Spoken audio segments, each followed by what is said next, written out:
Alors, une autre marque chinoise, du coup, qui continue de s'implanter dans le monde entier et maintenant en Europe, et dont on ne parle pas souvent, c'est Bide. Le SUV Tang, du coup, débute sa livraison en Norvège. Longtemps concentrés sur leur marché domestique, les constructeurs chinois commencent à investir l'Europe. Après MG, CRS ou Huawei, c'est au tour de Bide d'arriver sur le vieux continent. En Norvège, le constructeur a livré cette semaine les 100 premiers exemplaires de son SUV Tang, en provenance directe de Chine. Ces 100 premiers véhicules étaient arrivés fin juillet, sur le sol norvégien. Un poil plus court que l'Audi e-tron, le premier modèle européen de Bide totalise 4,87 m en longueur. Vendu à partir de 57 760 €, il intègre la deuxième génération de cellules LFP, Blade, du constructeur.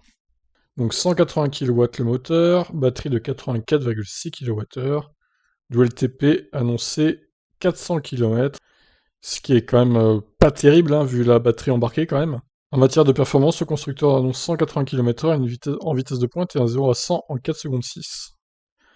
Quoi? 4 secondes 6 avec 180 kW? C'est pas possible.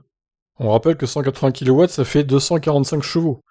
4 secondes 6 avec 245 chevaux, c'est pas possible à moins d'avoir une voiture très légère, quoi, hein.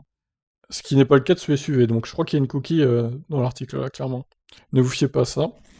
La recharge, 7 kW en courant alternatif et 110 kW en courant continu. Ouais, bon, c'est pas ce constructeur qui va révolutionner le marché, hein. Efficience pourrie, poids sûrement colossal, recharge rapide, pas si rapide que ça au final. Ils auraient pu pousser à 11 quand même en courant alternatif.